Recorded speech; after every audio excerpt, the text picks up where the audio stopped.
ಶ್ರೀಗುರುಭ್ಯೋ ನಮಃ. ಹರಿ ಓಂ. ಅತ್ಯುತ್ರಿಕ್ತವಿದೋಷ ಸತ್ಸುಖಮಃ ಜ್ಞಾನೈಕತಾನಪ್ರಭಾ ಸರ್ವಪ್ರಾಭವ ಶಕ್ತಿಭೋಗಬಲ ಸತ್ಸಾರ ಸೃಷ್ಟಿಸ್ಥಾನ ನಿರೋಧ ನಿತ್ಯ ನಿಯತಿ ಜ್ಞಾನ ಪ್ರಕಾಶಾವೃತಿ ಧ್ವಾಂತ ಮೋಕ್ಷ ವಿಮೋಕ್ಷದಂ ಹರಿಮಜಂ ನಿತ್ಯಂ ಸದೋಪಾಸ್ಮಹೇ. 293ನೇ ಪುಟದಲ್ಲಿ ಪಾಠ ಪ್ರಾರಂಭವಾಗ್ತಾ ಇದೆ. ನಿನ್ನೆ ಸಾಯಂಕಾಲ ಇದರಲ್ಲಿ ಬಂದ ವಿಷಯವನ್ನ ಹೇಳಿ ಬರ್ಸಿದ್ದೆ, ಏನೇನು ಅಂಶಗಳು ಅಂತ ತಿಳಿದುಕೊಂಡು ಹೇಳಿದ್ದೆ. ಅಂದ್ರೆ ಭೂಮಿ, ಅಗ್ನಿ, ಅಂತರಿಕ್ಷ, ವಾಯು, ಸ್ವರ್ಗ, ಸೂರ್ಯ, ನಕ್ಷತ್ರ, ಚಂದ್ರಗಳು, ಚಂದ್ರನು, ಸೂರ್ಯನಲ್ಲಿರುವಂತಹ ಶುಕ್ಲವರ್ಣ ಹಾಗೂ ಸೂರ್ಯನಲ್ಲಿರುವಂತಹ ಕೃಷ್ಣವರ್ಣ ಅಂತ. ನನಗ ಈ ಸೂರ್ಯನಲ್ಲಿ ಕೃಷ್ಣವರ್ಣ ಕಪ್ಪು ಬಣ್ಣ ಇದೆ ಅಂತ ಅನ್ನೋದನ್ನ ಇವತ್ತೇನೋ ವಿಜ್ಞಾನ ಏನಾದ್ರೂ ಕರೀಲಿ, ನಂಗೆ ಅದು ಸರಿ ಗೊತ್ತಿಲ್ಲ. ನಾನು ಸುಮ್ಮನೆ ಬ್ಲ್ಯಾಕ್ ಹೋಲ್ಸು ಬ್ಲ್ಯಾಕ್ ಹಿಂಗೇನೋ ಕರಿತಿರ್ತೀವಿ ಅಷ್ಟೇ. ಅದರಲ್ಲಿ ಇದೆ ಅಂತ ಅನ್ನೋದನ್ನ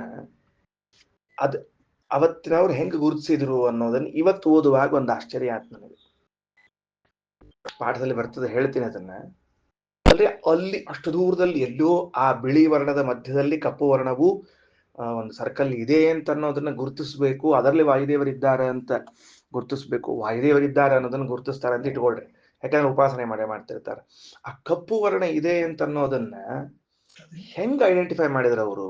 ತುಂಬಾ ಆಶ್ಚರ್ಯ ಆಗಿತ್ತು. ನಾನು ನಿನ್ನೆ ಪ್ರಾಯ ಅಂತಹದ್ದು ಉಪಕರಣವೋ ಏನೋ ಒಂದು ಸಾಮರ್ಥ್ಯವೋ ಅಂತ ಅನ್ಕೊಂಡಿದ್ದೆ. ಆದರೆ ಇವತ್ತು ಮುಂದಿನ ಭಾಗ ಓದ್ತಿರುವಾಗ ಸರಳವಾಗಿ ಗುರುತಿಸಿದ್ದಾರೆ. ನಮಗೂ ಗುರುತಿಸ್ಲಿಕ್ಕೆ ಬರ್ತದೆ, ಸರಳವಾಗಿ ಗುರುತಿಸ್ಲಿಕ್ಕೆ. ಏನು ಉಪಕರಣ ಬೇಡ, ಏನ್ ಬೇಡ, ಅಷ್ಟೇ. ಅದನ್ನ ಹೇಳ್ತೀನಿ ಹೆಂಗಂತ. ಈಗ ನೋಡ್ರಿ, ಈಗೇನು ಇಷ್ಟು ನಾವು ಓದಿದೆವು, ಇಷ್ಟು ಓದಿದ್ಮೇಲೆ ಇದಕ್ಕೊಂದು ಭಾಷ್ಯ ಬಂತು. ಈಗ ಯಾಕೆ ಇದನ್ನ ಹೇಳಿದರು ಅಂತ ಒಂದು ಪ್ರಶ್ನೆ ಇದ್ರೆ, ನಿನ್ನೆ ಹೇಳಿದೆ ನಾನು, ಯಾರ್ಯಾರ್ಕಿಂತ ಯಾರ್ಯಾರು ಶ್ರೇಷ್ಠರಿದ್ದಾರೆ ಅಂತ ಹಿಂದೆ ಬಂದಿತ್ತು ಅಂತ. ನಾವು 2ನೇ ಅಥವಾ 3ನೇ ದಿವಸ ಪಾಠ ಓದುವಾಗ ಉದ್ಗೀತ ಅಂತ ಭಗವಂತನ ಹೆಸರು, ಅದರ ಅರ್ಥ ಸರ್ವೋತ್ತಮ ಅಂತ. ಭಗವಂತನನ್ನು ಸರ್ವೋತ್ತಮ ಎಂದರೆ ನೇರವಾಗಿ ಸರ್ವೋತ್ತಮ ಅಂತ ತಿಳಿದುಕೊಳ್ಳುವುದಲ್ಲ, ದೇವತೆಗಳ ತಾರತಮ್ಯವನ್ನ ತಿಳಿದು ದೇವರ ಸರ್ವೋತ್ತಮತ್ವವನ್ನು ತಿಳಿಯಬೇಕು. ಹಾಗೆ ತಿಳಿದುಕೊಂಡವರೇ ಏಕಾಂತ ಭಕ್ತರು, ಏಕಾಂತಿಗಳು ಅಂತ ಕರೆಸಿಕೊಳ್ತಾರ ಅಂತ ಓದಿದ್ವಿ. 2ನೇ 3ನೇ ದಿವಸ ಓದುವಾಗ ಆ ಮಾತನ್ನು ಓದಿದ್ವಿ. ಅವರಿಗೆ ಏಕಾಂತಿಗಳು ಅಂತ ಕರೆದ್ರು. ಏಕಾಂತಿಗಳು ಅಂದ್ರೆ ಏಕಃ, ಪರಮಾತ್ಮನೊಬ್ಬನೇ ಅಂತ, ಕೊನೆಯಲ್ಲಿದ್ದವನು ಈ ತಾರತಮ್ಯದಲ್ಲಿ ಅಂತ. ಅದರ ವಿವರಣೆಯನ್ನು ಇಲ್ಲಿ ಮಾಡ್ಲಿಕ್ಕೆ ಹೊರಟಿದ್ದಾರೆ ಅಂತ ನಿನ್ನೆ ಹೇಳಿದೆ ನಾನು. ಅಂದ್ರೆ ತಾರತಮ್ಯವನ್ನ ತಿಳಿತಾ ಇರುವಾಗ ಹೆಂಗ ತಿಳಿಬೇಕು ಅಂತ ಕೇಳಿದ್ರೆ, ಅದು ಇವ್ರಕ್ಕಿಂತ ಇವ್ರು ಶ್ರೇಷ್ಠರು. ಏಷ ಭೂತಾನಾಂ ಪೃಥಿವೀ ರಸಃ, ಈ ಜಗತ್ತಿನಲ್ಲಿ ಕಾಣುವ ಎಲ್ಲ ಪದಾರ್ಥಗಳಿಗಿಂತ ಭೂಮಿ ಶ್ರೇಷ್ಠ, ಭೂಮಿಗಿಂತಲ ನೀರು ಶ್ರೇಷ್ಠ, ನೀರಿಗಿಂತಲ ಔಷಧಿಗಳು ಶ್ರೇಷ್ಠ, ಔಷಧಿಗಳಿಗಿಂತ ಪುರುಷ ಅಂದ್ರೆ ರುದ್ರದೇವರು, ರುದ್ರದೇವರಿಗಿಂತ ವಾಗಭಿಮಾನಿನಿಯಾದ ಭಾರತಿ ಶ್ರೇಷ್ಠ, ಆ ವಾಗಭಿಮಾನಿಯಾದ ಭಾರತಿಗಿಂತಲೂ ರುಕ್ ಅಭಿಮಾನಿಯಾದ ಭಾರತಿ ಶ್ರೇಷ್ಠ, ಅವಳಿಗಿಂತಲೂ ಸಾಮಾಭಿಮಾನಿಯಾದ ವಾಯು ಶ್ರೇಷ್ಠ, ಅವಳಿಗಿಂತ ಪರಮಾತ್ಮ ರಸಾನಾಂ ರಸತಮಃ ಪರಮಃ ಪರಾರ್ಥ್ಯ ಅಂತ ಹೇಳಿತ್ತು. ಇಲ್ಲಿ ಹೇಳುವಾಗ ಇವ್ರಕ್ಕಿಂತ ಇವ್ರು ಶ್ರೇಷ್ಠ, ಇವ್ರಕ್ಕಿಂತ ಇವ್ರು ಶ್ರೇಷ್ಠ, ಕೊನೆಯಲ್ಲಿ ಪರಮಾತ್ಮ ಶ್ರೇಷ್ಠ ಅಂತ ಹೇಳಿತ್ತು ಅಲ್ವಾ? ಇದೆಲ್ಲ ಸ್ವಲ್ಪ ವಿವರಣೆ ಮಾಡ್ಲಿಕ್ಕಿದ್ದೀನಿ ಹಿಂದಿಂದೆಲ್ಲ. ಯಾಕೆ ಹಾಗೆ ವಿವರಣೆ ಮಾಡ್ತಿದ್ದೀನಿ ಅಂದ್ರೆ ಬೇಗನೆ ಅರ್ಥ ಆಗಲಿ ಅನ್ನೋ ವಿಷಯಕ್ಕೆ ಹೇಳ್ತಿದ್ದೀನಿ. ಈಗ ಇವತ್ತು ನಾವು ಓದುವ ಪಾಠದಲ್ಲಿ ಭಾರತಿ ಹಾಗೂ ಪ್ರಾಣ ಹಾಗೂ ಭಾರತೀಯರ ಉತ್ತಮತ್ವವನ್ನ ಹೇಳಿ ಹೊರಟಿದ್ದಾರೆ. ನಮ್ಮಲ್ಲಿ ಇದರ ಮುಂದೆ ಪರಮಾತ್ಮನ ಉತ್ತಮತ್ವವನ್ನು ಹೇಳ್ತಾರೆ. ನಮ್ಮಲ್ಲಿ ಸಂಸ್ಕೃತದಲ್ಲಿ ಒಂದು ಗಾದಿ ಮಾತದ, ಅಥವಾ ಅದರ ಕನ್ನಡ ಸೇರಿಸಿ ಹೇಳಿರ್ತೀನಿ. ಏನು? ಛಾತ್ರೇಣ ಉಪಾಧ್ಯಾಯ ಮದ್ರಾಕ್ಷೀತ್ ಅಂತ ಒಂದಿದೆ. ಅಂದ್ರೆ ಆ ವಿದ್ಯಾರ್ಥಿಗಳನ್ನ ನೋಡಿದರೆ ಗುರುಗಳು ಎಂಥವರು ಅಂತ ಅರ್ಥ ಆಗ್ತದಂತೆ. ವಿದ್ಯಾರ್ಥಿಗಳನ್ನ ನೋಡಿದರೆ ಅವರು ಗುರುಗಳು ಎಂಥವರು ಅನ್ನೋ ಅರ್ಥ ಆಗ್ತದೆ. ಅವು ಕಲ್ತಿದ್ದು ಸ್ವಲ್ಪ ಬಡಸ್ಲಾ ಇದ್ದು ಅಂದ್ರೆ ಗುರುಗಳು ಎಷ್ಟು ಚಂದ ಕಲಿಸ್ಯಾರ ಅಂತ ಗೊತ್ತಾಗ್ತದೆ, ಗುರುಗಳು ಎಷ್ಟು ಶಣೆ ಇದ್ದಾರೆ ಅಂತ ಗೊತ್ತಾಗ್ತದೆ.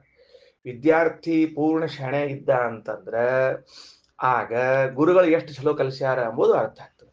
ಹಂಗಾದ್ರೆ ವಿದ್ಯಾರ್ಥಿಗಳ ಯೋಗ್ಯತೆಯಿಂದ ಅಂದ್ರೆ ವಿದ್ಯಾರ್ಥಿಗಳ ಅಧ್ಯಯನದ ಮಟ್ಟದಿಂದ ಗುರುಗಳ ಮಟ್ಟವನ್ನು ನಾವು ತಿಳಿಯಬಹುದು. ಹೇಗೋ ಹಾಗೆ ತಾರತಮ್ಯದಲ್ಲಿ ವಾಯುದೇವರ ಹಾಗೂ ಭಾರತೀ ದೇವಿಯರ ಮಹಿಮೆಯನ್ನ ತಿಳಿದಾಗ ಇವರಿಗಿಂತಲೂ ಮೇಲಿದ್ದಾನಲ್ಲ ನಾರಾಯಣ, ಅವ ಇನ್ ಹೆಂಗಿರ್ಲಿಕ್ಕಿಲ್ಲ, ಅರ್ಥ ಮಾಡಿಕೊಳ್ಳ್ರಿ ಅಂತ ಹೇಳಿ ಹೊರಟಿದ್ದಾರೆ. ಅರ್ಥ ಆಯ್ತಾ ಏನಂತ ಹೇಳಿದ್ದು? ಒಂದು ಇನ್ಸ್ಟಿಟ್ಯೂಟ್ ನಿಂದ ಓದಿಕೊಂಡು ವಿದ್ಯಾರ್ಥಿಗಳು ಹೊರಗೆ ಬಂದಿದ್ರೆ ಆ ಇನ್ಸ್ಟಿಟ್ಯೂಟ್ ಹೆಂಗದ ಅಂತ ಗೊತ್ತಾಗ್ತದೆ. ಹಂಗ ವಾಯುಭಾರತೀಯರೆಂಬುವಂತಹ ಒಂದು ದಂಪತಿಗಳು ಇವರ ತಾಕತ್ತೇನು ಅಂತ ಅರ್ಥ ಆದ್ರೆ ಇವರ ಅಪ್ಪನ ತಾಕತ್ತಿ ಅಂತಹದ್ದು ಅಂತ ಅರ್ಥ ಆಗ್ತದ. ವಿಷಯ ಗೊತ್ತಾತಲ್ಲ? ಈ ಸೂತ್ರದ ಮೇಲೆ ಮುಂದಿನ ಹೊರಟದ. ಇನ್ನು ಉಳಿದದ್ದೇನು ತಲೆಯಲ್ಲಿ ಇಟ್ಕೋಬೇಡ್ರಿ, ಇಷ್ಟ ತಲೆಯಲ್ಲಿ ಇಟ್ಕೊಳ್ರಿ. ವಾಯುಭಾರತೀಯರ ಮಹಿಮಾ ಯಾಕೆ ಓದ್ಲಿಕ್ಕತ್ತೀವಿ ಅಂದ್ರೆ ಅವರ ಮೇಲಿನವನ್ ಹೆಂಗಿದ್ದಾನ, ಅವ್ರ ಮೇಲಿನವ ಹೆಂಗಿದ್ದಾನ ಅಂತ ತಿಳ್ಕೊಳ್ಳಿಕ್ ಓದ್ಲಿಕ್ಕತ್ತೀವಿ. Okay, right. ಈಗ ಹೇಳ್ತಾ ಹೊರಡ್ತೀನಿ, ವಾಕ್ಯಗಳನ್ನ ನೋಡ್ತಾ ಹೊರಟ್ಬಿಡ್ರಿ. ನಿನ್ನೆ ನೋಟ್ ಆಗ್ಯದಾದ್ರಿಂದ ಮುಂದೆ ಹೊರಟಿದ್ದೀನಿ. ಇಯಮೇವ ಋಕ್ ಅಗ್ನಿ ಪದಚ್ಛೇದ ಹೆಂಗ್ ಎಲ್ಲದ 293ರಲ್ಲಿ ಉಪ ಪ್ರಾರಂಭ ಆಗ್ಲಿಕ್ಕತ್ತದ. ಇಯಮೇವ ಋಕ್ ಅಗ್ನಿ ಸಾಮ. ಇಯಮೇವ ಅಂದ್ರ ಈ ಪೃಥ್ವಿ, ಇದೇನು ಪೃಥ್ವಿ ಕಾಣ್ಲಿಕ್ಕತ್ತದ ಇದು ಋಕ್ ಅಂದ್ರೆ ಋಗಭಿಮಾನಿಯಾದ ಭಾರತಿಯಿಂದ ಅಭಿಮನ್ಯಮಾನವಾದದ್ದು. ಅಂದ್ರೆ ಹೊಸ ಅಂಶ ಏನ್ ತಿಳ್ಕೊಂಡ್ವಿ ನಾವೀಗ? ಪೃಥ್ವಿಗೆ ಭಾರತೀ ದೇವಿಯರು ಅಭಿಮಾನಿಯರು, ಸಂಪೂರ್ಣವಾದ ಪೃಥ್ವಿಗೆ. ನೋಡ್ರಿ, ಕೆಳಗಿನ ಕಕ್ಷೆಯಲ್ಲಿ ಶನೈಶ್ಚರಧರ ಅಂತ ನಾವು ತಿಳ್ಕೊಂಡು ಕೂತವ್ರನ್ನ ಸ್ವಲ್ಪ ಎತ್ತರ ಕರ್ಕೊಂಡು ಹೋಗ್ತಾರೆ. ಆ ಭಾರತೀ ದೇವಿ ಈ ಪೃಥ್ವಿಗೆ ಅಭಿಮಾನಿಯಾಗಿದ್ದಾರೆ. ಇಯಮೇವ ಋಕ್ ಅಗ್ನಿ ಸಾಮ. ಅಗ್ನಿಗೆ ಸ್ವತಃ ಅಗ್ನಿಯ ಅಭಿಮಾನಿಯಾಗಿದ್ದರೂ ಕೂಡ ವಾಯುದೇವರು ಕೂಡ ಆಗಿದ್ದಾರೆ. ಹೆಂಗಾಗ್ಯಾರ ಸ್ವಾರಸ್ಯ. ಭೂಮಿಗೆ ಅಭಿಮಾನಿನಿ ಅಂತ ಕರೆಸಿಕೊಂಡ ಭಾರತೀ ದೇವಿಯು ಋಗಭಿಮಾನಿಯಾದವಳಾಗಿದ್ದಾಳೆ. ಬರೇ ಭಾರತೀಯಲ್ಲ, ಋಗ್ವೇದಾಭಿಮಾನಿತ್ವ ದಶಾಯಾಂ ಪೃಥ್ವಿ ಅಭಿಮಾನಿ. ಸಾಮವೇದ ಅಂತಂದ್ರೆ ಆ ಸಾಮಕ್ಕೆ ಅಭಿಮಾನಿಯಾದ ಪ್ರಾಣದೇವರು ಅಗ್ನಿಗೆ ಅಭಿಮಾನಿಯಾಗಿದ್ದಾರೆ. ಅಂದ್ರೆ ಅರ್ಧನಾರಿ ನರರೂಪದಲ್ಲಿರುವಂತಹ ಪ್ರಾಣದೇವರು ಈ ಅಗ್ನಿಗೆ ಅಭಿಮಾನಿಯಾಗಿದ್ದಾರೆ. ಯಾಕೆ? ಸಾಮ ಅಂದ್ರೆ ಅರ್ಧನಾರಿ ನರರೂಪ. ಹೇಳ್ತಾರ ಮುಂದೆ. ಸಾಮ ತತ್ ಈ ಸಾಮ ಏನದಲ್ಲ, ಏತಸ್ಯಾಂ ರುಚಿ ಈ ಋಗ್ವೇದದಲ್ಲಿ ಅಧ್ಯೂಢಂ ಸಾಮ ಈ ರುಕ್ಕಿನಲ್ಲಿ ಅಧ್ಯೂಢವಾಗಿದೆ, ಆರೋಪಿತವಾಗಿದೆ, ಆಶ್ರಿತವಾಗಿದೆ. ತಸ್ಮಾತ್ ರುಚಿ ಅಧ್ಯೂಢಂ ಸಾಮಗೀಯತೆ. ಆದ್ದರಿಂದ ಇವತ್ತಿಗೂ ಕೂಡ ಯಾರಾದರೂ ಸಾಮಗಾನ ಮಾಡುವರಿದ್ದರೆ ಅವರೇನ್ ಮಾಡ್ತಾರ? ಋಗ್ವೇದದ ಮಂತ್ರಗಳಿಗೇನೆ ಸಾಮವನ್ನ ಸೇರಿಸಿಕೊಂಡು ಹೇಳ್ತಾರ. ಸರಿ ಆಯ್ತಾ? ಇದನ್ನ ಹೇಳ್ತಾ ಬಂದಿದ್ದೀನಿ ಅನೇಕ ಬಾರಿ.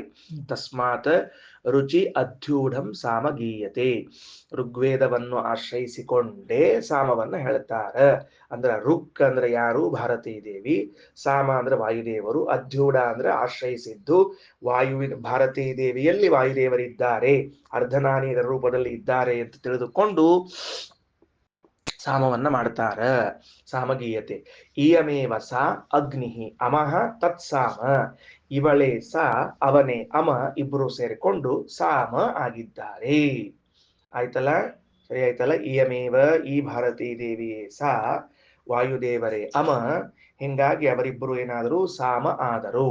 ಈ ಅಂಶ ಬರ್ಕೊಂಡಿರ್ಲಿಲ್ಲ ನಿನ್ನೆ, ಅಥವಾ ಬರ್ಕೊಂಡಿದ್ರು ಬರ್ಕೊಳ್ರಿ ಇನ್ನೊಂದ್ಸರ್ತಿ.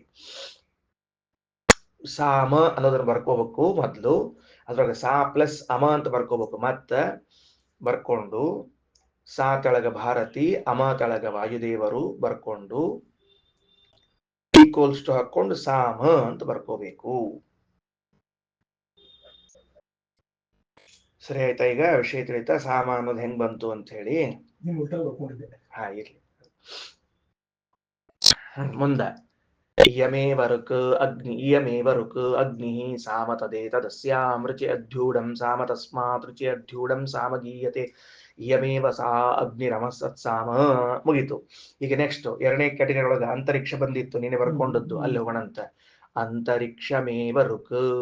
ಅಂತರಿಕ್ಷಾಭಿಮಾನಿನಿಯಾಗಿದ್ದಾಳೆ ಋಕ್ ಭಾರತೀ ದೇವಿ. ವಾಯುಸ್ಸಾಮ. ಭೂತವಾಯುಗಳಿಗೂ ಅವರೇ ಅಭಿಮಾನಿಯಾಗಿದ್ದಾರೆ. ತದೇತದಸ್ಯಾಂ ರುಚಿ ಅಧ್ಯೂಢಂ ಸಾಮ ತಸ್ಮಾದ್ ರುಚಿ ಅಧ್ಯೂಢಂ ಸಾಮಗೀಯತೆ. ಯಥಾ ಪ್ರಕಾರ ಋಗ್ವೇದದಲ್ಲಿ ಅದರ ಋಗಭಿಮಾನಿಯಾದ ಭಾರತಿಯಲ್ಲಿ ವಾಯುದೇವರಿದ್ದಾರೆ. ಹಾಗಾಗಿ ಜನ ಇವತ್ತಿಗೂ ಕೂಡ ಋಗ್ವೇದವನ್ನ ಋಗ್ವೇದಕ್ಕೆ ಸಂಗೀತ ಸೇರಿಸಿಕೊಂಡು ಹೇಳ್ತಾರೆ. ಅಂತರಿಕ್ಷಮೇವ ಸಾ ವಾಯು ಅಮಹ ತತ್ಸಾಮ. ಅಂತರಿಕ್ಷವನ್ನೇ ಸಾ ಭಾರತಿ ಅಂತ ಕರಿತೇವೆ, ಭೂತವಾಯುವನ್ನೇ ಅಮ ಅಂದ್ರೆ ವಾಯುದೇವರು ಅಂತ ಕರಿತೇವೆ. ಇಸ್ ಈಕ್ವಲ್ ಟು ಸಾಮ. ಸರಿ, ಮುಂದೆ ದೇವರೇವರುಕ ಸ್ವರ್ಗಲೋಕಾಭಿಮಾನಿಯಾದವಳು ಭಾರತಿ. ಆಮೇಲೆ ಆದಿತ್ಯ ಸಾಮ, ಆದಿತ್ಯ ನಾಮಕ ವಾಯುದೇವರು. ತದೇತದಸ್ಯಾಂ ರುಚಿ ಅಧ್ಯೂಢಂ ಸಾಮ ತಸ್ಮಾತ್ ರುಚಿ ಅಧ್ಯೂಢಂ ಸಾಮ ಗೀಯತೆ. ಆ ರುಕ್ಕಿನಲ್ಲಿ ಆಶ್ರಯಿಸಿಕೊಂಡ ಸಾಮವನ್ನೇ ಹೇಳಬೇಕು. ದ್ಯೌರೇವ ಸಾ ಆದಿತ್ಯೋ ಅಮಹ ತತ್ಸಾಮ. ಸ್ವರ್ಗಲೋಕವೇ ಭಾರತಿ, ಅವಳೇ ಸಾ. ಆಮೇಲೆ ಆದಿತ್ಯನೇ ಅಮ, ಅವರೇ ವಾಯು. ಹಿಂಗಾಗಿ ಸಾಮ. ಮುಂದಿನ ಕಕ್ಷಾ ನಕ್ಷತ್ರಾಣ್ಯೇವ ರುಕ್. ನಕ್ಷತ್ರಗಳೇ ರುಕ್, ನಿನ್ನೆ ಬಂದಿತ್ತು. ನಕ್ಷತ್ರಾಭಿಮಾನಿಗಳು 27 ಅಥವಾ 28. ನಕ್ಷತ್ರಗಳು ಅಸಂಖ್ಯ, ಅಸಂಖ್ಯವಾದ ನಕ್ಷತ್ರಗಳು. ಅಷ್ಟೆಲ್ಲ ನಕ್ಷತ್ರಗಳಿಗೂ 27 28 ಜನ ಅಭಿಮಾನಿಗಳಾಗ್ಬಿಟ್ಟ. ಸಾಕು, ಮುಗಿದೋತು. ಅಷ್ಟು ಜನ ನೋಡ್ಕೋತಾರಂತ, ಏನ್ ಸಮಸ್ಯೆ ಇಲ್ಲ ಅದಕ್ಕೆ. ಆಮೇಲೆ ಇನ್ನ ಚಂದ್ರವ ಸಾಬ, ಸಾಮವೇದ ಸಾಮಾಭಿಮಾನಿಗಳಾದ ವಾಯುದೇವರೇ ಚಂದ್ರ. ಚಂದ್ರ ಅಂದ್ರೆ ಚಂದ್ರನಲ್ಲಿ ಇದ್ದವರು.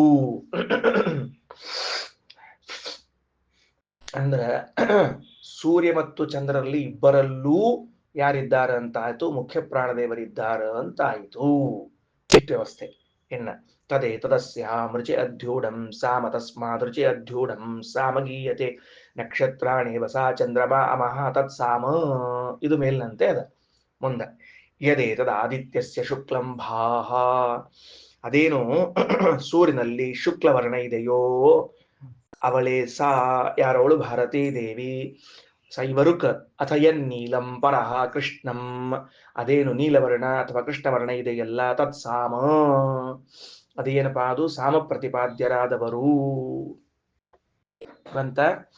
ಇದು ಆಕ್ಚುಲಿ ಇರೋದು ಅಧಿದೈವದಲ್ಲದ.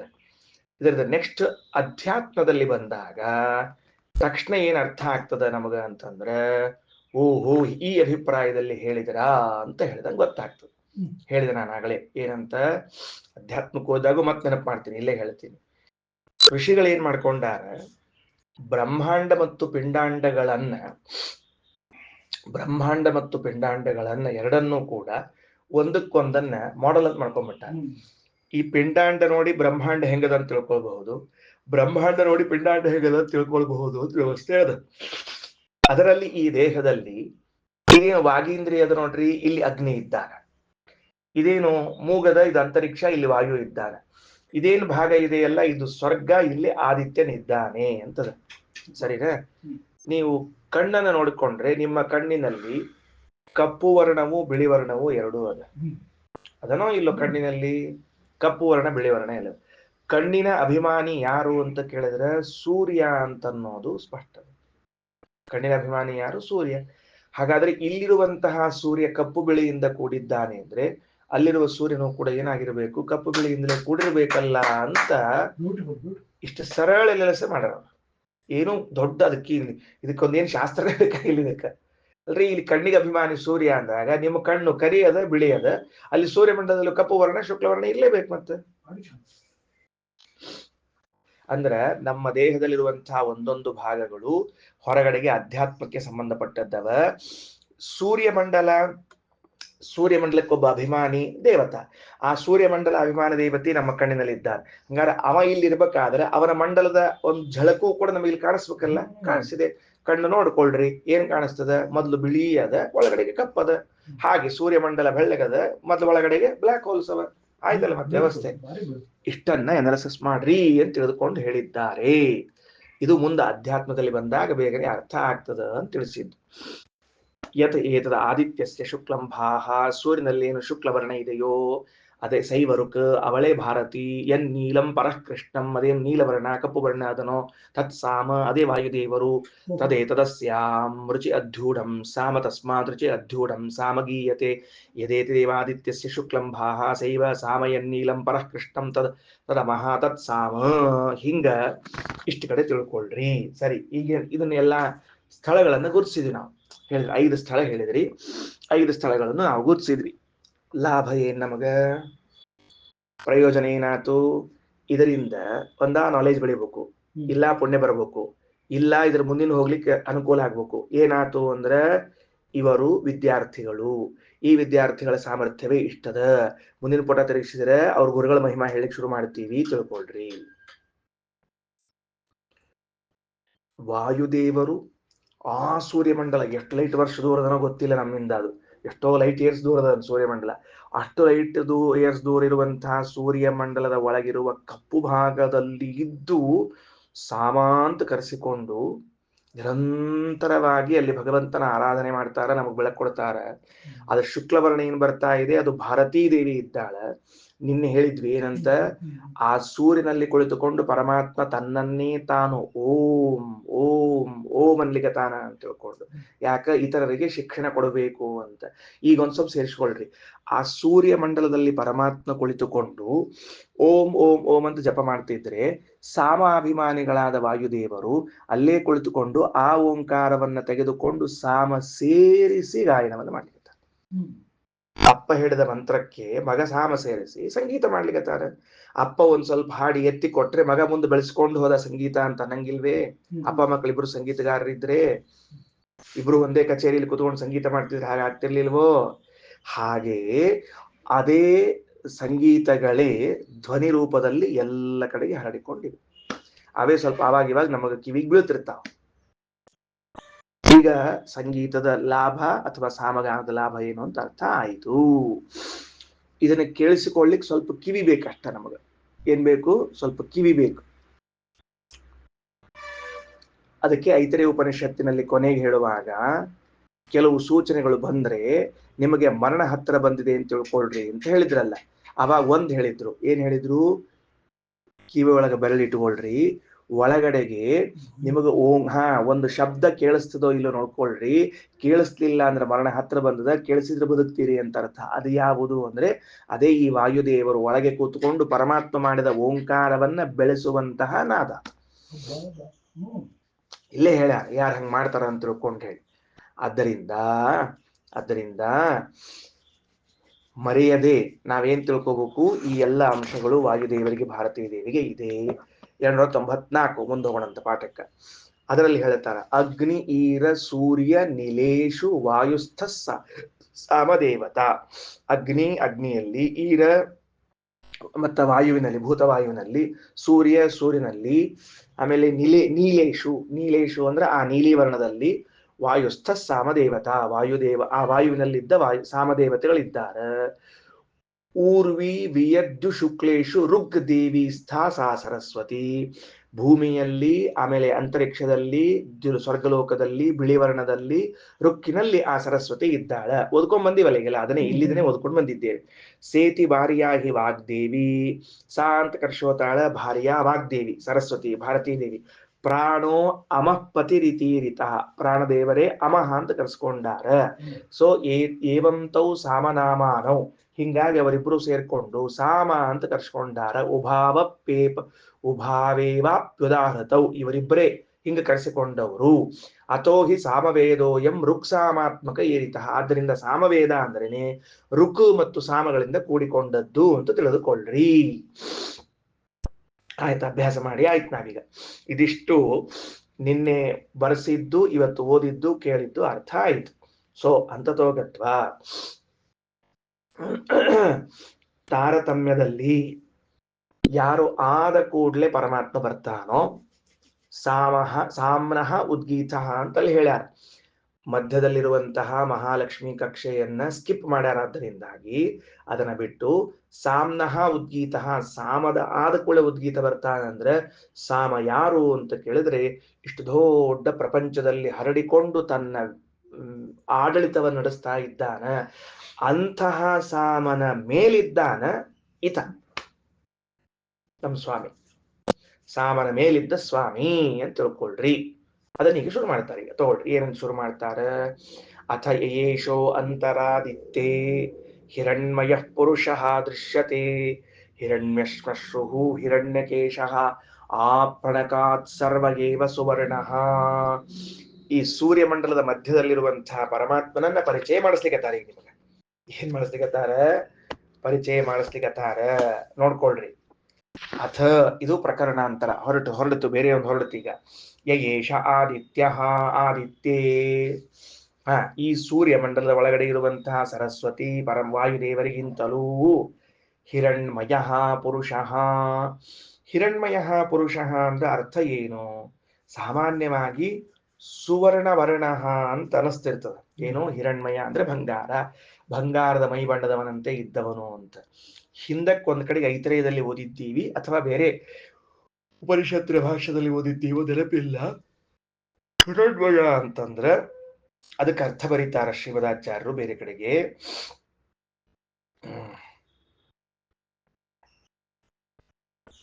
ನಮ್ಮ ಆನಂದಕ್ಕಿಂತಲೂ ವಿಲಕ್ಷಣವಾದ ಆನಂದವುಳ್ಳವನಾದದರಿಂದ ಪರಮಾತ್ಮನಿಗೆ ಹಿರಣ್ಮಯ ಅಂತ ಕರಿಬೇಕು ಅಂತ ಬರೆದಿದ್ದಾರೆ.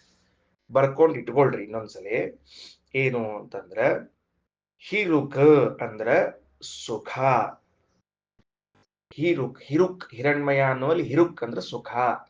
ಎಂಥ ಸುಖ? ಬಾಹ್ಯ ಸುಖಕ್ಕಿಂತಲೂ ವಿಲಕ್ಷಣವಾದ ಸುಖ. ಅದರಿಂದ ಹಿರಗ್. ಮಯ ಅನ್ನೋ ಶಬ್ದಕ್ಕೆ ಪೂರ್ಣ ಅಂತರ್ಥ ಅಥವಾ ಅಧಿಕ ಅಂತರ್ಥ. ಹಿರಣ್ಮಯ ಅಂದ್ರ ಬಾಹ್ಯ ಸುಖಕ್ಕಿಂತಲೂ ವಿಲಕ್ಷಣವಾದ ಅಧಿಕವಾದ ಸುಖವುಳ್ಳವನಾದದ್ರಿಂದ ದೇವರಿಗೆ ಹಿರಣ್ಮಯ ಅಂತ ಕರೀತಾರ.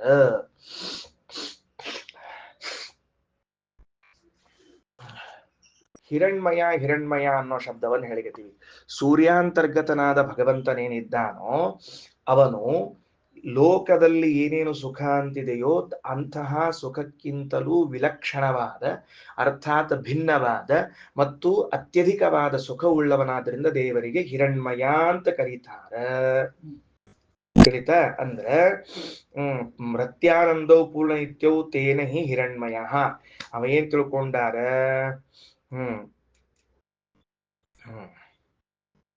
ಒಂದರ್ಥ. ಎರಡನೇ ಅರ್ಥ ಏನು ಅಂತ ಕೇಳಿದ್ರೆ ಮುಂದೆ ಆಚಾರ್ಯ ಹೇಳ್ತಾರೆ, ಸುವರ್ಣವರ್ಣ ಅಂತ ತಿಳ್ಕೊಳ್ರಿ, ಬಂಗಾರದ ಬಣ್ಣದವನಾಗಿದ್ದಾನೆ ಅಂತ ಆದ್ರೂ ತಿಳ್ಕೊಳ್ರಿ. ಎರಡು ಅರ್ಥ ಹೇಳ್ಬೋದು. ಸೂರ್ಯಮಂಡಲದಲ್ಲಿರುವಂತಹ ಪರಮಾತ್ಮನೂ ಲೋಕವಿಲಕ್ಷಣವಾದ ಸುಖದಿಂದ ಪೂರ್ಣನಾಗಿದ್ದಾನೆ. ಆಮೇಲೆ ಮತ್ತೆ ಹೆಂಗಿದ್ದಾನ ಅಂತ ಕೇಳಿದ್ರೆ ಸುವರ್ಣವರ್ಣದವನಿದ್ದಾನ ಅಂತ ಅರ್ಥ ಮಾಡಿಕೊಳ್ರಿ. ಯಾಕೆ ಹಿಂಗೆ ಹೇಳ್ಬೇಕಾತು ಅಂತ ಒಂದು ಪ್ರಶ್ನೆ. ಯಾಕೆ ಹಿಂಗೆ ಹೇಳ್ಬೇಕಾತು? ಏನ್ ಅವಶ್ಯಕತೆ ಇತ್ತು? ದೇವರು ಸುಖಮಯನಿದ್ದಾನ ಅಂತ ಹೇಳೋ ಅವಶ್ಯಕತೆ ಏನಿತ್ತು ಅಂತ ಕೇಳಿದ್ರೆ, ಸೂರ್ಯ ಅಂತಂದ್ರೇನೆ ಸಾಮಾನ್ಯವಾಗಿ ತಾಪವನ್ನ ನೀಡುವಂತಹ ವಸ್ತು ಅಂತ ಗೊತ್ತದ ನಮಗೆ. ಸೂರ್ಯ ಎಂತಹದ್ದು? ಪೂರ್ಣ ಬಿಸಿ ಬಿಸಿ ಬಿಸಿಯಾಗಿರುವಂತಹದ್ದು. ಅದರ ಒಳಗಡೆಗೆ ಇರುವಂತಹ ವ್ಯಕ್ತಿ ಹೆಂಗ್ ಸುಖವಾಗಿರ್ಲಿಕ್ಕೆ ಸಾಧ್ಯ ಅದ? ಹೇಳಿ ನೋಡಂತ. ಯಾರಾದ್ರೂ ಸುಖವಾಗಿರ್ಲಿಕ್ಕೆ ಸಾಧ್ಯ ಇದೆಯಪ್ಪ? ಹಂಗಿದ್ದವರು ಸಹಜವಾಗಿ ಸೂರ್ಯನೇ ಬಿಸಿ ಬಿಸಿಯಾಗಿರುವಂಥವನು, ಅವರ ಒಳಗಡೆಗೆ ಇರುವಂತಹ ಪರಮಾತ್ಮ ಅವನ ಹೆಂಗ್ ಸುಖದಿಂದಿರ್ಲಿಕ್ಕೆ ಸಾಧ್ಯ ಅದ? ಬೇಸಿಗೆ ಕಾಲದಲ್ಲಿ ಅಂದ್ರೆ ನಮ್ಮೂರಿಗೆ ಮತ್ತ ಹಂಗ ಬೇಸಿಗೆ ಕಾಲ, ಕೆಲವರೂರಿಗೆ ಹಂಗ ಬೇಸಿಗೆ ಕಾಲ ಅಂತ ಹಿಂಗ್ ಪ್ರತ್ಯೇಕ ಇರೋದಿಲ್ಲ. 12 ತಿಂಗಳು ಒಂದೇ ಕಾಲ ಅಂತ ಇರ್ತದೆ. ಹಾಗೆ ನಿಮ್ಮೂರಿಗೆ ಪ್ರತ್ಯೇಕ ಕಾಲ ಅಂತ ಮೊರೆ ಕಾಲ, ಹೆಚ್ಚಿಗೆ ಬಿಸಿಲು ಕಾಲ, ಕಡಿಮೆ ಬಿಸಿಲು ಕಾಲ, ಮಧ್ಯಮ ಬಿಸಿಲು ಕಾಲ ಅಂತ ಮೊರೆ ಕಾಲ ಇರ್ತದೆ. ಆದ್ದರಿಂದ ಅಲ್ಲಿ ಇದ್ದವರು ನಾವು ಸುಖವಾಗಿದ್ದೆ, ಬಿಸಿಲು ಕಾಲದಲ್ಲಿ ನಾವೇ ಮನೆಯಲ್ಲೇ ಸುಖವಾಗಿ ಕೊಡ್ಲಿಕ್ಕೆ ಸಾಧ್ಯ ಇಲ್ಲ. ಅಂತಹದ್ದು ಸೂರ್ಯದಲ್ಲಿರುವಂತಹ ನಾರಾಯಣ ಹೆಂಗ್ ಸುಖವಾಗಿರ್ತಾರ ಅಂತಂದ್ರೆ ಅದಕ್ಕೆ ಲೋಕ ವಿಲಕ್ಷಣ ಸುಖ. ನೀವ್ ಅನ್ಕೊಂಡಂತೆ ಸುಖ ಅಲ್ಲಪ್ಪ, ಅದೊಂದು ವಿಲಕ್ಷಣ ಸುಖ ಅದ. ಅಂತಹ ಸುಖ ಉಳ್ಳವನಾಗಿದ್ದಾನೆ ಅಂತ ಮೊದಲು ಇದನ್ನ ಹೇಳ್ತಾ ಮುಂದೆ ಹೊರಡ್ತದ. ದೃಶ್ಯತೆ, ಜ್ಞಾನ ದೃಷ್ಟಿಯಿಂದ ಕಾಣ್ತಾನ. ಹಿರಣ್ಯ ಶ್ಮಶ್ರು ಹಿರಣ್ಯಕೇಶ ಆಪ್ರಣಕಾತ್ ಸರ್ವ ಏವ ಸುವರ್ಣ. ವಿಶೇಷ ಏನು ಅಂತ ಕೇಳಿದ್ರೆ ಆ ಭಗವಂತನಿಗೆ ಒಂದು ಮೀಸಿ ಅದ, ಆ ಭಗವಂತನಿಗೆ ಕೂದಲುಗಳವ, ಆ ಭಗವಂತನಿಗೆ ಉಗುರವ.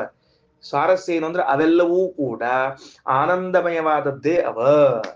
ದೇವರಿಗೆ ಮೀಸಿ ಅದ. ಎಂಥ ಮೀಸಿ ಅದಪ್ಪ ಅಂದ್ರೆ ಆನಂದಮಯವಾದ ಮೀಸಿ ಅದ. ದೇವರಿಗೆ ಕೂದಲುಗಳವ. ಎಂಥ ಕೂದಲುಗಳವ ಅಂದ್ರೆ ಆನಂದಮಯವಾದ ಕೂದಲುಗಳವ. ಅವಂಗ ಉಗುರವ. ಎಂಥ ಉಗುರವ ಅಂತ ಕೇಳಿದ್ರೆ ಏನು? ಎಂಥ ಉಗುರವ? ಆನಂದಮಯವಾದ ಉಗುರುಗಳವ. ಅಷ್ಟೂ ಕೂಡ ಸರ್ವ ಏವ ಸುವರ್ಣ, ಎಲ್ಲವೂ ಸುವರ್ಣ ವರ್ಣದ್ದು. ಬಂಗಾರದಂಗ ಫಳ ಫಳ ಫಳ ಹೊಳಿತಾ ಇರ್ತಾವ. ಸರ್ವ ಏವ ಸುವರ್ಣ, ಅತ್ಯಂತ ಸುಖರೂಪವಾಗಿದೆ ಅಂತೂ ಅರ್ಥ, ಸುವರ್ಣ ವರ್ಣದ್ದು ಆಗಿದೆ ಅಂತ ಅರ್ಥ. ಮುಂದೆ ಹೇಳಿ ಒಂದ್ ಸ್ವಲ್ಪ ಏನ್ರ ಈಗ ಮುಂದೆ ಹೇಳ ಬ್ಯಾಡ ಹೇಳ್ರಿ ಸುಳ್ಳ ಹಿಂದೆ ಹೇಳೋಣ ಮುಂದೆ ಹೋಗಿ ಏನ್ ಮಾಡೋರಿದ್ದೀರಿ ಹಿಂದೆ ಹೇಳೋಣ ಅಂತ ಏನ್ ಹಿಂದೆ ಸೂರ್ಯನಲ್ಲಿ ಇರ್ತಕ್ಕಂತಹ ಪರಮಾತ್ಮನ ಕೂದಲುಗಳೇನಿವೆಯಲ್ಲ ಆ ಎಲ್ಲ ಕೂದಲುಗಳು ಕೂಡ ಏನಾಗ್ಯಾವ ಅಂದ್ರ ಆನಂದಮಯವಾಗಿವೆ ತಿಳಿತಿಲ್ಲ ಅದಕ್ಕೆ ದೇವರು ಕೃಷ್ಣಾವತಾರ ಮಾಡುವಾಗ ಒಂದು ಕೂದಲನ್ನ ಕಳಿಸಿದ ಅಪ್ಪ ನೀ ಹೋಗ್ ಬಾಪ್ಪ ನಾ ಏನು ಬರಂಗಿಲ್ಲ ಅಂದ ಅವ ಅಷ್ಟ ಆನಂದಮಯ ಅಲ್ಲ ಅವನು ಕೂದಲು ಸಹಿತಕ್ಕೆ ಆನಂದಮಯ ಅಂತ ನಿಮಗೆ ಗೊತ್ತಾಗಬೇಕಾದ್ರೆ ಕೃಷ್ಣನ್ ನೋಡಿದ್ರೆ ಗೊತ್ತಾಗ್ತದೆ ಬೇರೆ ಏನು ನೋಡೋದು ಬೇಕಾಗಿಲ್ಲ ಯಾಕೆ ಕೃಷ್ಣ ಹೆಂಗಿದ್ದಪ್ಪ ಇಡೀ ಲೈಫ್ ಅವ ಪೂರ್ಣ ಎಂಜಾಯ್ ಮಾಡ್ಕೊಂಡಿದ್ದ ಎಲ್ಲೂ ಕೃಷ್ಣ ಕಾಂಪ್ರಮೈಸ್ ಮಾಡ್ಕೊಳ್ಳೋದು ಮತ್ತ ಇದು ಅವ ರಾಮನ್ ಹಂಗ ಅಪ್ಪನ ಮಾತ್ ಕೇಳಿ ಅಮ್ಮನ ಮಾತ್ ಕೇಳಿ ಯಾವ್ದು ಗದ್ದನ ಇಟ್ಕೊಂಡಿಲ್ರಿ ಸರಳ ತನ ಮನಸ್ಸು ಬಿಂದಾಸ್ ಬಿಂದಾಸ್ ಯಾಕೆ ಹೇಳಿದೆ ಅಂದ್ರೆ ದೇವರ ಕೂದಲು ಆನಂದಮಯ ಅಂತ ಇಲ್ಲಿ ಸೂರ್ಯಮಂಡಲದ ಅಂತರ್ಗತ ಅಂತ ಹೇಳ್ಯಾರ ಎಲ್ಲಾ ಭಗವದ್ ರೂಪದ ಕೂದಲು ಅಷ್ಟೇ ಅಲ್ಲ ಮತ್ತೆ ಇದೇನು ಅಭಿನ್ನದ ಹಾಗಾಗಿ ದೇವರ ಒಂದು ಕೂದಲು ಕೃಷ್ಣ ಅಂತ ಹೇಳಿದ್ರೆ ಅದೇನಾತೀಗದು ಆನಂದಮಯ ಅನ್ನೋದನ್ನ ತಿಳಿಸಿಕೊಟ್ರು ಇನ್ನ ಆ ಪ್ರಕಾರ ದೇವರು ಉಗುರು ಸಹಿತಕ್ಕೆ ಆನಂದಮಯ ಅಂತ ಭಾರಿ ವಿಚಿತ್ರ ರೂಪ ಆ ಉಗುರನ್ನ ಹಿರಣ್ಯಕಶಿಪುನ ಹೊಟ್ಟಿಗೆ ಹಾಕಿ ಪರ್ರ ಅಂತ ಹರಿದಿದ್ನ ಹಿರಣ್ಯಕಶಿಪುನ ಎದಿಗೆ ಹಾಕಿ ಪರ್ರ ಅಂತ ಹರಿದಿದ್ನಲ್ಲ ಅದಕ್ಕೆ ಪ್ರತ್ಯೇಕ ವಜ್ರಾಯುತ ಅಂತ ಕರೆಸಿಕೊಂಡ ಉಗುರುಗಳೇನವ ಆ ಒಂದೊಂದು ಉಗುರುಗಳು ಆನಂದಮಯ ಆನಂದಮಯ ಆನಂದಮಯ ಏನು ವ್ಯತ್ಯಾಸ ಇಲ್ಲ ಬಹಳ ಆಶ್ಚರ್ಯ ಇಲ್ಲ ಹಿರಣ್ಯಕಶಿಪುವನ್ನು ಸಂಹಾರ ಮಾಡುವ ಕಾಲದಲ್ಲೂ ಹಂಗೆ ಇತ್ತು ಉಗುರುಗಳು ಈಗ ಕೃಷ್ಣಾವತಾರ ಆದಾಗಲೂ ಹಂಗೆ ಇತ್ತು ಇನ್ನ ರಾಮಾವತಾರದಲ್ಲಿ ವನವಾಸಕ್ಕೆ ಹೋಗಿ ಬಂದ್ಮೇಲೆ ಇಷ್ಟು ಕಡ್ತ್ರ ಗಡ್ಡ ಮೀಸೆಗಳು ಬೆಳೆದಿದ್ವು ಏನಾಯ್ತು ಹಿರಣ್ಯ ಶ್ಮಶ್ರುಹು ಸುಖಮಯವಾದ ಗಡ್ಡ ಮೀಸೆಗಳನ್ನೇ ಉಳ್ಳವನಾಗಿದ್ದ ವನವಾಸಕ್ಕೆ ಹೋಗಿದ್ದ ಅಂತ ಅವನಿಗೇನ್ ದುಃಖ ಆಗಿರ್ಲಿಲ್ಲ ಅದಕ್ಕೆ 3 ಅವತಾರ ಹೇಳಿ ಮುಗಿಸ್ಬಿಟ್ರಿ ಇಲ್ಲಿ ಏನ್ ಅವತಾರ ಹೇಳಿದ್ರು ಅಂದ್ರೆ ಹಿರಣ್ಯ ಶ್ಮಶ್ರುಹು ರಾಮಃ ಹಿರಣ್ಯ ಕೇಶಃ ಕೃಷ್ಣಃ ಆಪ್ರಣಕಾತ್ ಸರ್ವೈವ ಸುವರ್ಣ ನರಸಿಂಹ ಅಂತ 3 ಅವತಾರಗಳ ಚಿಂತನೆಯನ್ನು ತಿಳಿಸಿದ್ದಾರೆ ಬಂತು 3 ಅವತಾರಗಳು ಬಂದಾಯ್ತು ಈಗ ಮುಂದೆ ಹೋಗೋಣ ಈಗ ಅವನ ಕಣ್ಣು ಆ ಸೂರ್ಯ ಮಂಡಲದಲ್ಲಿರ್ತಕ್ಕಂತಹ ಪರಮಾತ್ಮನ ಕಣ್ಣು ಏನದ ಅಂತ ಹೇಳಿಕತ್ತಾರ ಈಗ ಅಲ್ರಿ ಆಚಾರ ಇದೆಲ್ಲ ಯಾಕೆ ಬೇಕಾಗಿದ್ರಿ ತಡ್ರಿ ಹೋಗಿ ಹೇಳಿದ್ ಕೇಳ್ರು ಯಾಕೆ ಕೇಳ್ತಾರೆ ಹಾ ಯಥಾ ತಸ್ಯ ಯಥಾ ಕಪ್ಯಾಸಂ ಪುಂಡರೀಕಂ ಏವಂ ಅಕ್ಷಿಣಿ ತಸ್ಯ ಉದಿತಿ ನಾಮ ಸ್ವಲ್ಪ ದಂಡಕ ವ್ಯತ್ಯಾಸ ಆಗ್ಯದ ಪುಸ್ತಕದಾಗ ಉದಿತಿ ನಾಮ ತನಕ ಹೋಗ್ಬೇಕು ಉದಿತಿ ಅಂತ ಆಗ್ಬಿಟ್ಟು ನಾಮಕ್ ಬೇರೆ ಆಗ್ಬಿಟ್ಟದ ಆ ಉದಿತಿ ಅನ್ನೋದು ಮುಂದೆ ದಂಡಕ ಇದ್ದದನ್ನ ಕಾಟ್ ಹೊಡೋದು ನಾಮದ್ ಮುಂದೆ ದಂಡಕ ಹಾಕೊಂಡ್ರೆ ಚಲೋ ಆಗ್ತದ ನನ್ನ ಪ್ರಕಾರ ಸರಿ ಆಯ್ತಾ ನೋಡ್ರಿ ಈಗ ತಸ್ಯ ಆ ಆದಿತ್ಯದಲ್ಲಿರ್ತಕ್ಕಂತಹ ಪರಮಾತ್ಮನ ಕಣ್ಣು ಹೆಂಗವ ಅಂದ್ರ ಅದಕ್ಕ ಕಮಲದಲಾಯ ತಾಕ್ಷಃ ಕಮಲದಂತೆ ಅರಳಿದ ಕಣ್ಣಿವೆ ಅಂತ ಹೇಳಿದ್ದಾರೆ ಯಾರದು ಪರಮಾತ್ಮನದ್ದು ಹೌದಾ ಇಲ್ಲೆಲ್ಲದ ಹಂಗ ಶಬ್ದ ಅಂದ್ರೆ ಅದು ಕೊಡ್ತಾರೆ ಕಪ್ಯಾಸಂ ಪುಂಡರೀಕಂ ಏವ ಅಕ್ಷಿಣಿ ಕಪ್ಯಾಸಂ ಪುಂಡರೀಕಂ ಅನ್ಲಿಕತ್ತಾರ ಕಪ್ಯಾಸಂ ಅಂದ್ರೆ ಅರ್ಥದಕ್ಕೆ ಬರ್ಕೊಂಡಿಟ್ಕೊಳ್ರಿ ಕಪ್ಯಾಸಂ ಪುಂಡರೀಕಂ ಅನ್ನೋ ಶಬ್ದದಲ್ಲಿ ಕಪ್ಯಾಸ ಶಬ್ದ ಬರ್ಕೊಂಡು ಅರ್ಥ ಬರ್ಕೋಬೇಕು ಕಂ ಇಸ್ ಈಕ್ವಲ್ ಟು ಉದಕಂ ಕಂ ಇಸ್ ಈಕ್ವಲ್ ಟು ಉದಕಂ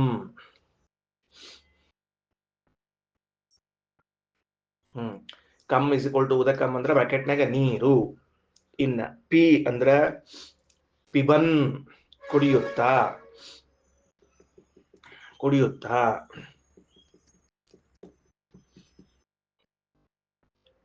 ಕಪ್ಯಾಸ ಇರುವ ಆ ನೀರನ್ನ ಕುಡಿತಾ ಇರುವ ಪುಂಡರೀಕ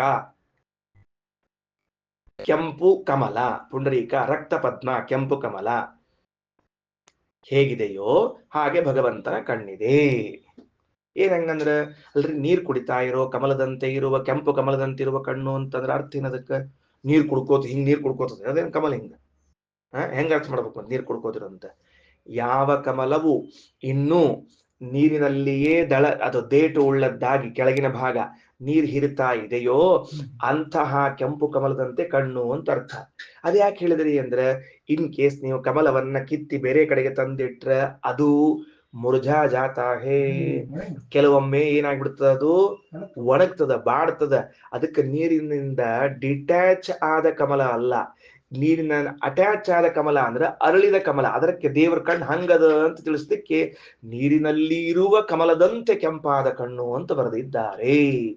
ಎಷ್ಟು ಸೂಕ್ಷ್ಮಾಂಶದ ವಿಚಾರ ಮಾಡ್ಕೊಳ್ರಿ. ಅರ್ಥ ಆಯ್ತಾ ಹೇಳಿದ್ದು ಅಂತಾರೆ. ಓಕೆ. ಯಥಾ ಕಪ್ಯಾಸಂ ಪುಂಡರೀಕಂ ಏವ ಅಕ್ಷಿಣಿ ತಸ್ಯ. ಹೀಗೆ ಸೂರ್ಯಮಂಡಲದಲ್ಲಿ ವಾಯು ಮತ್ತು ಭಾರತೀಯರಿದ್ದಾರೆ. ಆ ವಾಯು ಭಾರತೀಯರ ಅಂತರ್ಗತನಾಗಿ ಪರಮಾತ್ಮ ಇದ್ದಾನೆ. ದೇಹಪೂರ್ಣ ಆನಂದಮಯ.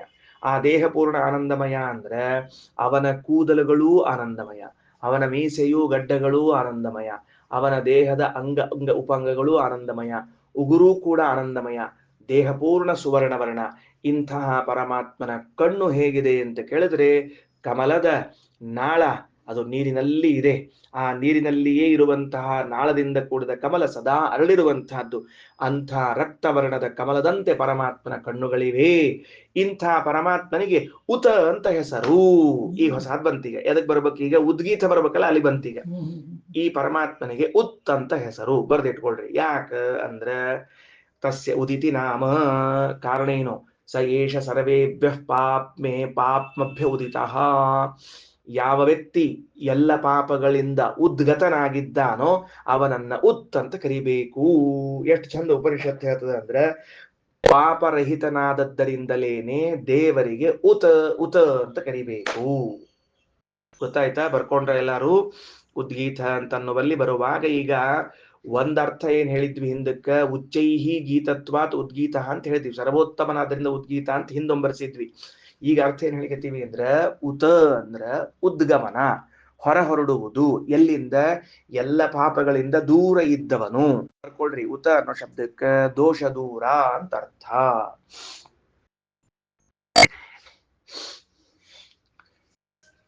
ಸರಿ ಆಯ್ತಾ? ಉತ ಅಂತ ಅನ್ನೋ ಶಬ್ದಕ್ಕ ದೋಷ ದೂರ ಅಂತ ಅರ್ಥ.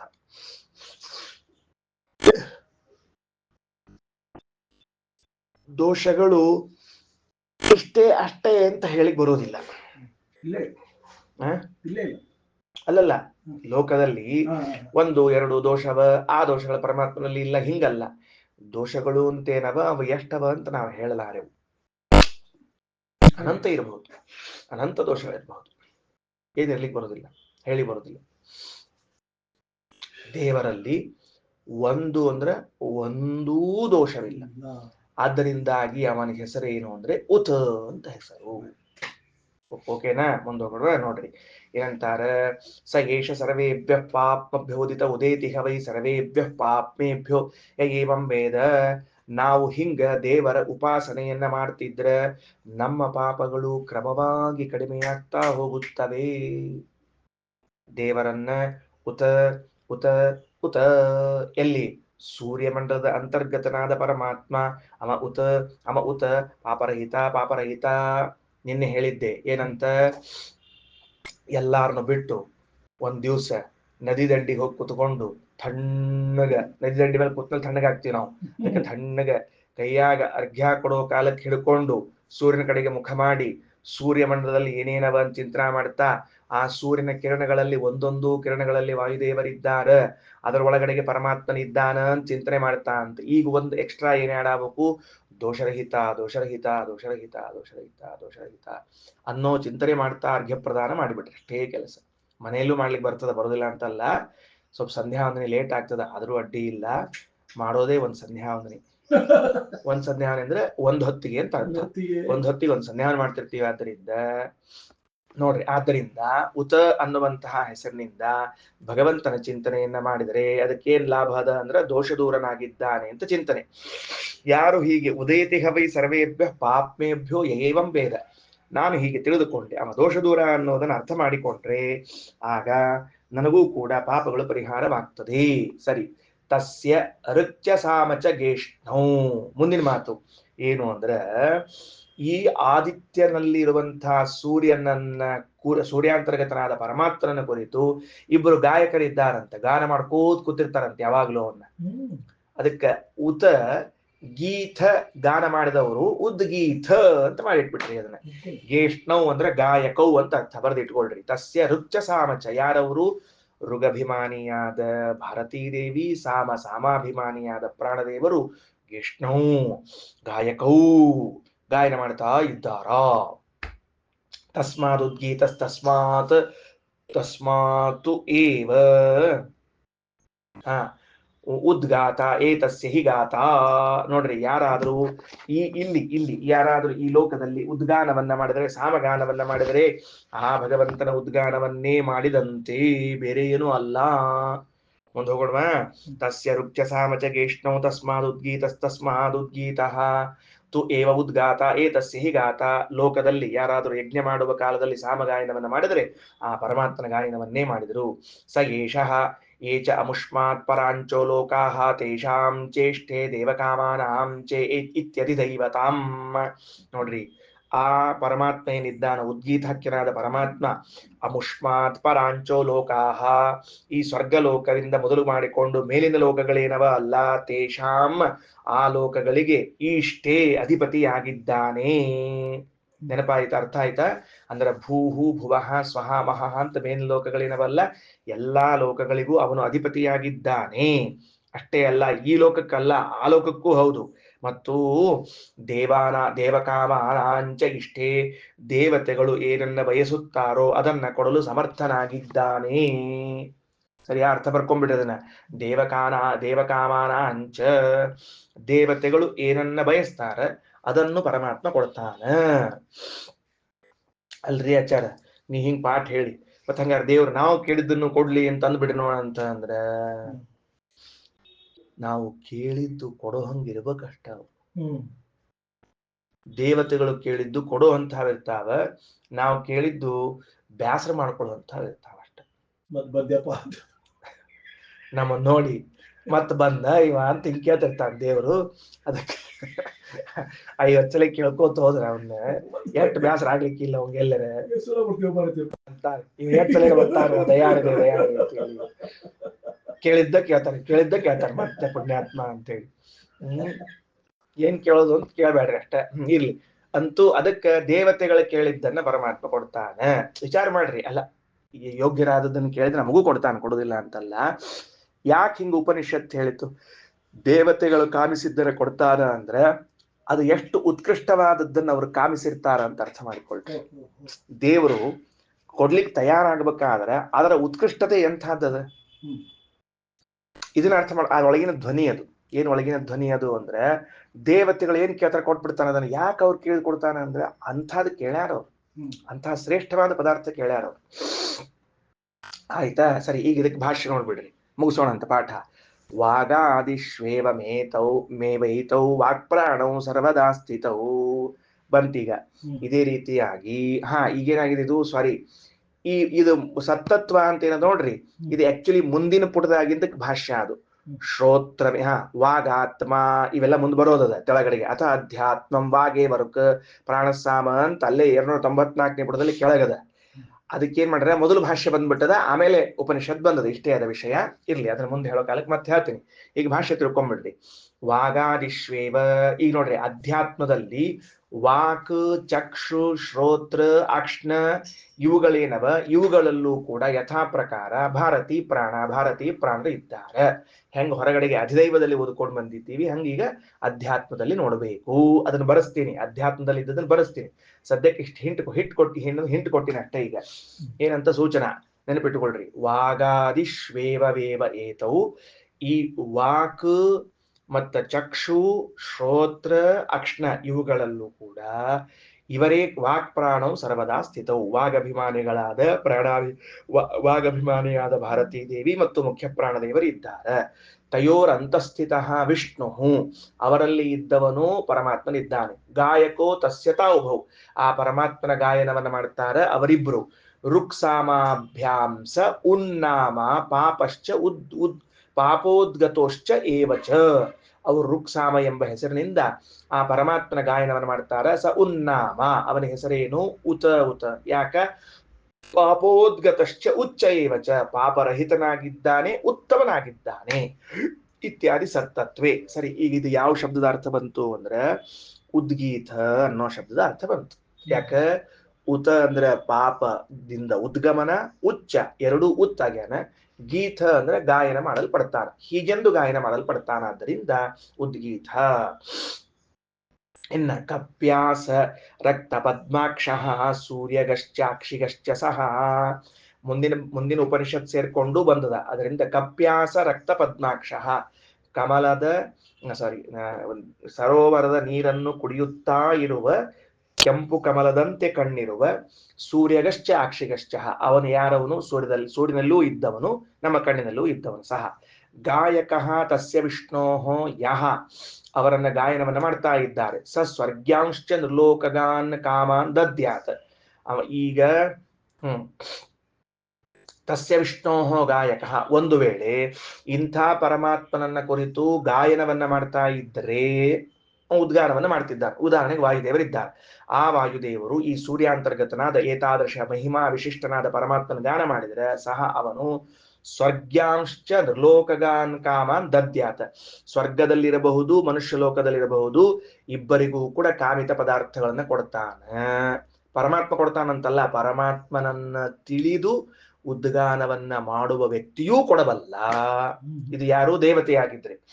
ನರಶ್ಚೇತ್ ಸ್ಯಾತ್ ಸುರಾಣಾಂ ನೃಣಾಮಪಿ ಮೋಕ್ಷದಃ ಯದಿ ವಾಯು ಸ್ಯಾನ್ ಮುಖ್ಯೋದ್ಗಾತ ತಥೋ ನಿಲಃ. ಇದು ಏನು, ಸ್ವರ್ಗಲೋಕದಲ್ಲಿರುವ ಸುಖಗಳನ್ನು ಮನುಷ್ಯ ಲೋಕದಲ್ಲಿದ್ದ ಸುಖಗಳನ್ನು ಕೊಡ್ತಾನೆ. ಸಾಮಾನ್ಯ ಮನುಷ್ಯ ಉದ್ಗಾನವನ್ನ ಮಾಡಿದರೆ, ಇನ್ ಕೇಸ್ ವಾಯುದೇವರೇ ಮಾಡಿಬಿಟ್ಟರೆ ಸಾಮಗಾನವನ್ನ, ಆಗ ದೇವತೆಗಳಿಗೂ ಮನುಷ್ಯರಿಗೂ ಕೂಡ ಮೋಕ್ಷವನ್ನ ಕೊಡಿಸ್ತಾರೆ. ಇಷ್ಟ ಅಭಿಪ್ರಾಯ ಬಂತು. ಮುಖ್ಯೋದ್ಗಾತ ತಥೋದಿನ. ಆದ್ದರಿಂದ ಮುಖ್ಯ ಉದ್ಗಾತಗಳನ್ನಿಲ್ಲರು ಏನ್ ಮಾಡಿದರು ಅಂದ್ರೆ ಇಷ್ಟ ಹೇಳಿದರು. ಸೂರ್ಯಮಂಡಲ, ಆ ಸೂರ್ಯಮಂಡಲದ ಅಂತರ್ಗತರಾಗಿ ವಾಯುದೇವರು ಭಾರತೀ ದೇವಿಯರು, ಅವರ ಒಳಗಡೆಗಿರುವಂತಹ ಪರಮಾತ್ಮ, ಅವರಿಬ್ಬರನ್ನ ಕುರಿತು ವಾಯುದೇವರು ಭಾರತೀ ದೇವರು ಅವರಿಬ್ಬರು ಅವನನ್ನ ಕುರಿತು ಗಾನ ಮಾಡ್ತಿದ್ದಾರೆ. ಉತ್ತಮನಾಗಿದ್ದಾನೆ, ಪಾಪರಹಿತನಾಗಿದ್ದಾನೆ ಎಂದು. ಈ ತರಹದ ಉದ್ಗಾನವನ್ನ ಅರ್ಥಾತ್ ಸಾಮಗಾಯನವನ್ನ ಅಕಸ್ಮಾತ್ ಲೋಕದಲ್ಲಿದ್ದ ಒಬ್ಬ ಮನುಷ್ಯ ಅಂದ್ರೆ ಪುರೋಹಿತನಾದವನು ಮಾಡಿದರೆ ಅವನ ಯಜಮಾನನಿಗೆ ಮನುಷ್ಯ ಲೋಕದಲ್ಲಿರುವಂತಹ ಮನೋರಥಗಳನ್ನು ಹಾಗೂ ಸ್ವರ್ಗವನ್ನು ಕೊಂಡೊಯ್ಯಬಲ್ಲ. ಇಷ್ಟು ಸಾಮರ್ಥ್ಯ ಆ ಸಾಮಗಾನ ಮಾಡಿದವನಿಗೆ ಬರ್ತದೆ. ಒಂದು ವೇಳೆ ವಾಯುದೇವರೇ ಸಾಮಗಾನ ಮಾಡ್ತಿದ್ರೆ ಏನ್ ಸಿಗಬಹುದು ಅಂತ ಕೇಳಿದ್ರೆ, ದೇವತೆಗಳಿಗಾಗ್ಲಿ ಮನುಷ್ಯರಿಗಾಗ್ಲಿ ಇಬ್ಬರಿಗೂ ಕೂಡ ಮೋಕ್ಷವನ್ನ ಕೊಂಡೊಯ್ತಾರೆ. ಇಷ್ಟು ವಿಷಯ ಬಂದದೆ. ತಸ್ಮಾತ್ ಉದ್ಗೀತ ಉಚ್ಚೋಸೌ ಗೀಯತೆ ಚ ಇತಿ. ಆದ್ರಿಂದ ಉದ್ಗೀತ ಅಂತ ಕರ್ಸ್ಕೊಂಡಾನ ಪರಮಾತ್ಮ. ಯಾಕ?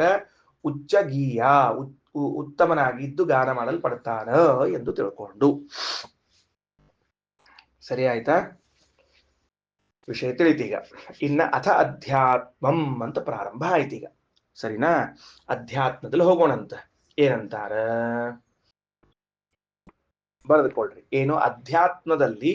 ಅಧ್ಯಾತ್ಮದಲ್ಲಿ ವಾಯುಭಾರತಿ ಪರಮಾತ್ಮರು ಅಂತ ಇಷ್ಟು ಬರ್ಕೊಳ್ರಿ. ಅಧ್ಯಾತ್ಮದಲ್ಲಿ ವಾಯುಭಾರತಿ ಪರಮಾತ್ಮರು 3 ಜನ ಇದ್ದಾರೆ. ಸರಿನಾ? ಬರ್ಕೊಡ್ರಿ ಅಂತಾರೆ.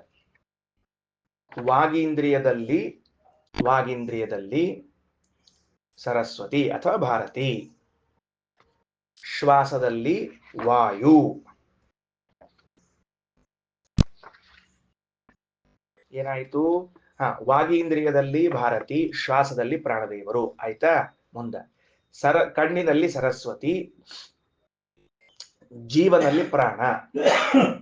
ಕಣ್ಣಿನಲ್ಲಿ ಸರಸ್ವತಿ, ಜೀವನಲ್ಲಿ ಪ್ರಾಣ.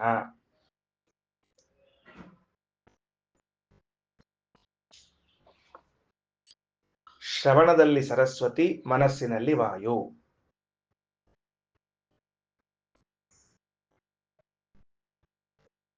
ಸರಿ ಆಯ್ತಾ?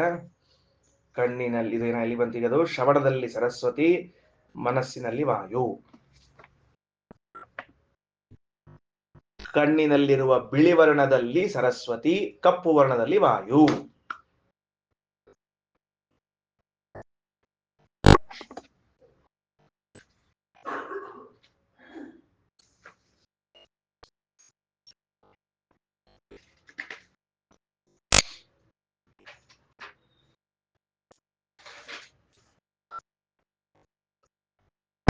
ಓಕೆನಾ? ಸರಿ ಹೋತಾ? ಸರಿ, ರೈಟ್, ಮುಗೀತು. ಈಗ ಇಷ್ಟು ಬರ್ಕೊಂಡ್ಬಿಟ್ಟಿರಿ. ಮಧ್ಯಾಹ್ನದಾಗ ಉಳಿದ ವಿವರಣೆ ಕೊಡಂತ. ಅಥ ಅಧ್ಯಾತ್ಮಂ, ತೆಳಗ್ ನೋಡ್ಬಿಡ್ರಿ. ಅಥ ಅಧ್ಯಾತ್ಮಂ ವಾಗೇ ಬರುಕ ಪ್ರಾಣ ಸಾಮ ತದೇತದಸ್ಯಾಮೃಚಿ ಅಧ್ಯೂಢಂ ಸಾಮ ತಸ್ಮಾದೃಚಿ ಅಧ್ಯೂಢಂ ಸಾಮಗೀಯತೆ ವಾಗೇವ ಸಾ ಪ್ರಾಣೋ ಅಮಹ ತತ್ಸಾಮ ಬಂತಿಲ್ಲೋ. ಚಕ್ಷುರೇವ ರುಕ್ ಆತ್ಮ ಸಾಮ ಅದರ ಕೆಳಗಡೆಗೆ, ಶ್ರೋತ್ರಮೇವ ರುಕ್ ಮನಸ್ಸಾಮ ಅದರ ಕೆಳಗಡೆಗೆ, ಅಥ ಯದೇತದ್ ಅಕ್ಷ್ಣ ಶುಕ್ಲಂ ಭಾಷಾಸೈವ ರುಕ್. ಇಲ್ಲಿ ತನಕ ಬರೆದಿದ್ದೇನೆ. ವಿವರಣೆಯನ್ನ ಸಾಯಂಕಾಲ ಕೊಡ್ತೇನೆ. ಶ್ರೀಕೃಷ್ಣಾರ್ಪಣಮಸ್ತು.